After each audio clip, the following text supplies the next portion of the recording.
What up, Dokkaners? Should you or should you not be summoning for the New Year's Dual Dokkan Festival banners? In my opinion, the answer is no. I will be elaborating further throughout the course of this video, so thank you for sticking around. But for those of you who want to head out, the answer is no, you should not. So let's go ahead and jump in and talk about why I don't think you guys should be summoning for these characters. The obvious answer is the 11th anniversary. But do keep in mind that even though I think the answer is no for most people, if you're a whale, obviously you're going to do what you got to do. If you love these characters, you're going to do what you got to do. Those of you on the fence, those of you who are low budget players, free to play players, the reason why you don't even have to worry is that you're still going to get your summoning fix through 28 free tickets coming up. So let's start there and then we'll actually go into my reasoning. So let me show you. 28 free tickets are going to be available over the course of the celebration. It's not going to all be happening day one. The banner is dropping December 28th, 5 p.m. PST for me. If you want to know exactly what time it's dropping for you, click the new Dokkan Wiki, link is in the description, and it'll show you on the front page what the time is going to be for you. But this is basically 1 hour after Global's daily reset on that day. So just keep that in mind. Now remember, 28 free tickets. There are 2 banners, so unfortunately, unlike other times where we have 28 free tickets to spend on one, you will now have to make a decision on either spending it all on one or spending half on one, half on the other. We will take a look at what we know about the banner so far later on in the video, but note that you can only get 14 right away when the banners come out, because that is when the EX missions release for Seriously Serious. The mission requirement is to clear the stage just once. So while I'm going to be summoning for the characters, everybody else should be doing this, and you guys can get your 14 tickets. After that, the following day is when Dokkan Special Day will happen, and there you can earn another 14 tickets by clearing the Chamber of Secrets once, and then by clearing all Special Day missions. These are extremely easy to do, and some people are thinking that this could be the last Special Day. I personally do not think that, so make the most out of this particular Special Day when it comes out. But after that, you are then truly done with your free summons. So what I think the first best thing that you can do, first step, is to use your 28 free tickets, and then over the course of the time leading up to it, you can see how other people are using the character. You can try out the characters as friend units, because in my videos I try to do the no new units policy, where I try to assemble my teams to accommodate these units as friend leads. So if you need help figuring that out, maybe my videos can help you. But if you test them out as friend leads, that might help you also take care of that itch to use them, to feel like you own the characters. That's one thing I love about Dokkan. I've been playing more Legends these days. That is not something you get to do on Legends, right? You don't get to borrow characters from other people. You got what you got, and you use what you use. So that is one great thing about Dokkan. So try those things first, and then after these tickets are all done, then maybe you can make a decision. But now let's talk about why I don't think you should. The reason is very simple. The first one is because the 11th anniversary is coming up. The next celebration is the 11th anniversary. We are less than a month away from the start of the 11th anniversary. This is the final hurdle before that happens. And in my opinion, no matter how good these characters may be, there's always a bigger fish, and these characters will not be as valuable in the long term. They will not age as well as the anniversary characters will in general. Accounting for all things: animations, leader skills, abilities, content it's related to. Whenever we get to these flagship celebrations, we establish a new order in terms of newer events, challenging events, the hierarchy of, you know, mechanics and stuff like that. There's always a new mechanic that tends to drop during anniversaries anyway. So including that, what sort of a new event are we going to be getting that will make so that these characters are the best ones in the game to have, right? Will these older characters be able to provide the same level of value? Most of the time, the answer is no. So that is why you guys should not be summoning for these characters. Right now, the meta is just really difficult red zone fights, really difficult blue zone fights where the enemy hits really, really hard. Slot 1, frame 1, right? Or they start locking you. What sort of new mechanic are we going to get during the 11th anniversary that could potentially throw a new wrinkle into the works? What sort of a new event are we going to get that will combat this new mechanic? We have no idea. All we have are known quantities. And while known quantities are safe for now, every year that changes, right? Remember when Beast Gohan was the undisputed #1 unit in the game? Nowadays, people clown on my boy Beast Gohan, even though he still has a lot to give. People disrespect the man so much. Oh, how times have changed. just like that, these characters will eventually feel that same sort of aging process. It just happens faster for characters outside of the anniversary and GDC units in general. So that's why, if we're talking value, if we're talking, you know, long term, it's better to save up for this. That's why I think you should. These characters will be back during a future banner that people will probably want to throw some stones into, but at least at that point you would have already summoned for the anniversary. So let's review the hierarchy of banners. Every year, the two biggest celebrations are the ones that you must be saving up for on a regular basis. They are nice and evenly distributed, 6 months apart. You got GDC in July, you've got anniversary in the end of January, right? So with those two celebrations being the biggest of the year, if you can possibly do it, the best thing that you can do as a free-to-play is to throw all your stones on anniversary, shut it down, and then save all the way until GDC. Now, I know that that's easier said than done. Most people can't do that sort of thing, but this is where you break down your priority list. Number one priority, these two celebrations. After that, the next biggest celebration of the year would be the new Tanabata celebration that happens a little bit after GDC. That's in its own tier. So tier 1, GDC anniversary. Tier 2, new Tanabata. Tier 3 would be Golden Week. Golden Week is smack dab in the middle between the end of the anniversary and the beginning of GDC.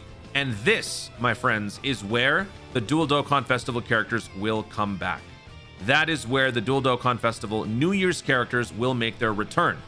December 28th versus April 27th. So how many months is that? Is that 4 months? December, January, February, March, April. 4 months, 5 months, right? There you go. So they'll be back. All right, so then after that, that's tier 3. Tier 4, in my opinion, would be Sunday slash... I mean, you know what? Actually, yeah. I think it could be Sunday and maybe the New Year's Dual Dokkan Festival. You could put those two in tier 4. And then tier 5, aka bottom of the barrel, would be every other monthly celebration. April, I think we call that No Man's Land. We call this one the Dog Days of Dokkan. I don't know, man. This is a dud. This is a dud. This Autumn Dokkan Festival season, that's a dud. This one tends to be a dud as well. Not in terms of quality of units, but more so just the timing, the value, the potential, you know, that sort of thing. Obviously, this Daima Super Saiyan 4 Mini is pretty good, but, you know, the timing sucks. So that's how you should look at the yearly, you know, cycles of banners. And if you can keep your priority fixated on the bigger and better stuff, you'll generally be better off. So with this one not being on the same priority level as the anniversary, compromising your stone count so close to it would be a very bad idea. Generally speaking, going into an anniversary, I would recommend, and I think most people will generally say this, you want to be going in with around 1,000 stones. The way that I see it, with 1,000 stones going into an anniversary, you get to spend 1,000 on part 1. Over the course of the celebration, you earn almost around 1,000. I don't want to say exactly 1,000. It's around 1,000, sometimes a little less, sometimes a little more. But in general, you earn around 1,000 stones, which you can then spend on part 2. And then part 3 doesn't give us a new banner, unlike Legends, which is something I'm very glad Dokkan doesn't do.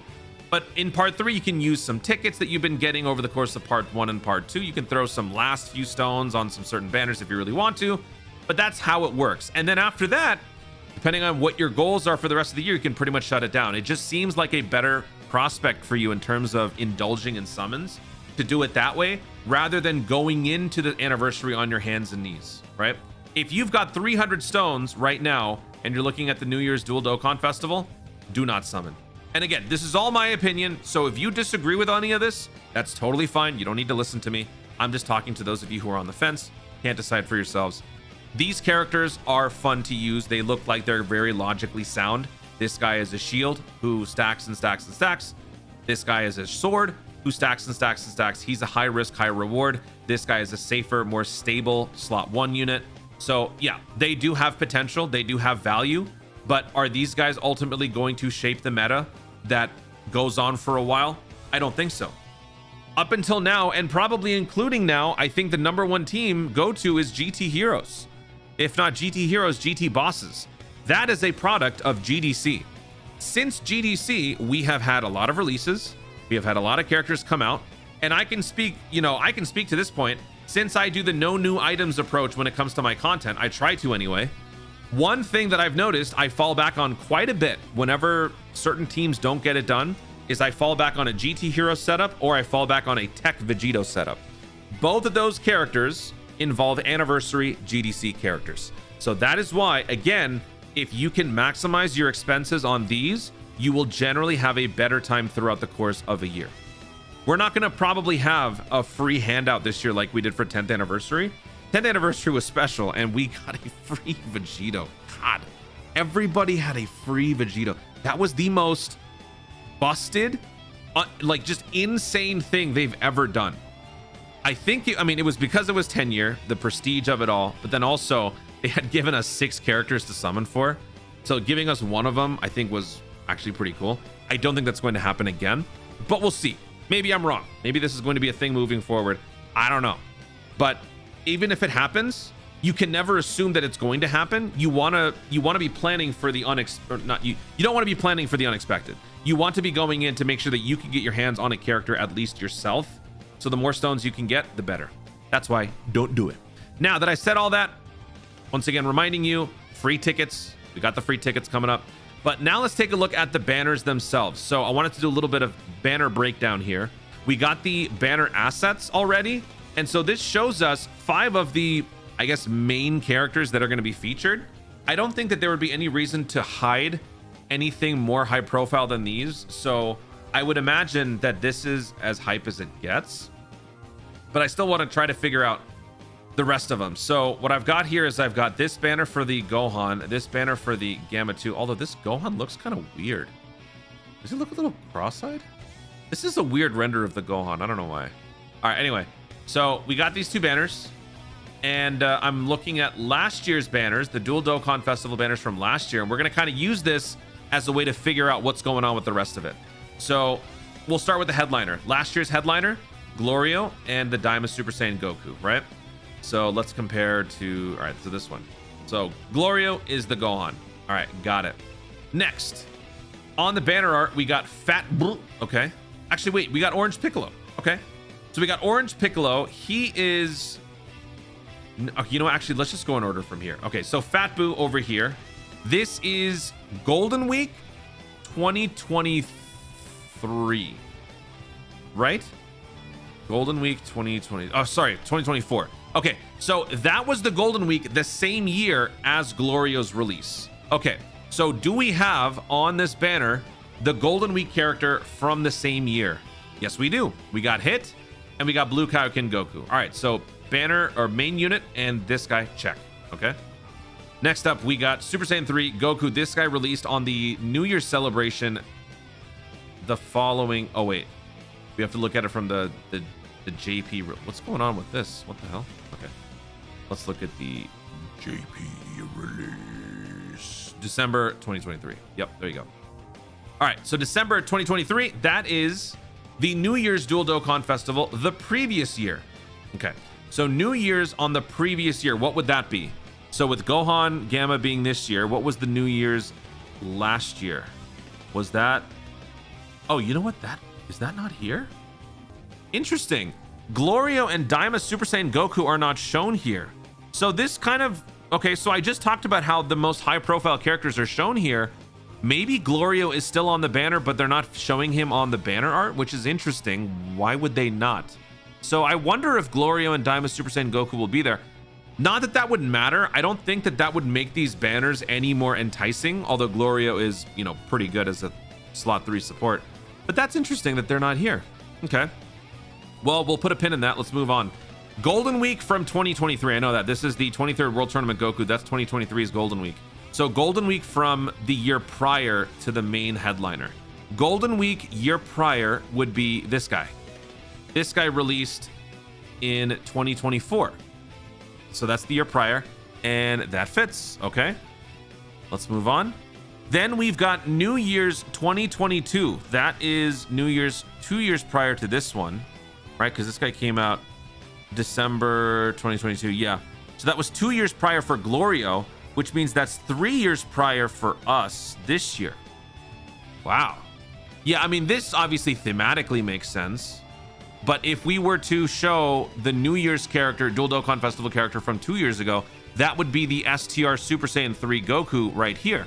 And he too isn't featured on this like little banner art thing.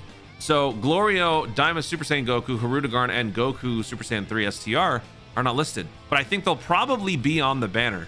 Would any of those pieces being on the banner make this any more enticing? Honestly, no. And if they're not, I feel like that would make this banner even worse. So it's probably in their best interest to put them there. I mean, they're not game changers, but sure. Okay, let's move on. After that, we got Kid Buu. That's 3 years ago. Kid Buu is 2021. Oh wait, that's the, oh, right. Right. Yeah, there you go. 2021. Okay, so that is in relation to Glorio. That is a 3-year gap. New Year's 3 years ago. So now if we go back to this one, New Year's 3 years prior to this one would be 2022, and that New Year would be the Orange Piccolo. Which, okay, so this kind of fits. Okay, so yeah, these guys came out in October of 2022. These guys came out in December. So this both kind of fits the theme, but then also this also just fits the New Year's thing. So yeah, there might be a few alterations here. It's actually kind of hard to clock exactly who's going to be on the banner. And I think that pretty much accounts for all of them, right? Oh no, this one. This is the last one. Actually, this guy's a deep cut because this guy is also a New Year's release. Not looking at the global release, but the JP one, this guy released 2020. So that's 4 years ago. 4 years ago would then make the STR Kid Buu and physical Super Saiyan 2 to Super Saiyan 3 also on the banner. So I would not be surprised if all of those characters are included, but even if they're not, whether they're there or they're not there, this banner is not a must summon. Unless they make these two characters both easy A, in which case you could pick them up with coins, if anything. Orange Piccolo on release was the best unit in the game for a while. So his easy A, if it were to happen, can't say for sure if it's going to happen at this juncture. By the time you're watching this, maybe we get confirmation. But as of right now, we don't know. But if his easy A is as broken as his initial release was, then it might be important to pick him up. But you don't have to summon to do that. You can get him with red coins. So any way you spin it, this is not a must summon whatsoever, because there is an alternate way to do whatever you need to do on this banner, aside from, of course, getting the unit. And then they also have the pity. So for those of you who are actually set on summoning, just keep in mind that you will eventually be able to pity pick up one of these units for 300 coins. It's a little bit different because this pity is not supposed to be happening during a dual Dokkan festival, but they want you to summon. They want to take your money. So they're adding a bit of a stipulation that if you want the pity, it's going to be a little bit more expensive this time. It's not 200, it's 300. And that covers everything that I wanted to talk about in this video. So yeah, TLDR, don't do it. Whales, have fun. I will be summoning. I will be summoning quietly. I got family coming in for the holidays, so I will not be summoning like this. I will be summoning like this. Guys, thank you so much for watching. If you enjoyed the video, be sure to like down below. Let me know in the comments your thoughts on these banners. Will you summon? How much you're going to be summoning? How many Dragon Stones do you have? Let me know anything else you want to talk about in the comments down below. Also, be sure to subscribe for more Dokkan content in the future and click the notification bell so that you let YouTube know you want to see more of myself. Do it. Thank you so much for watching. Stay tuned and always remember to Dokkan responsibly. Vocal fry. My vocal cords are fried. Goodbye.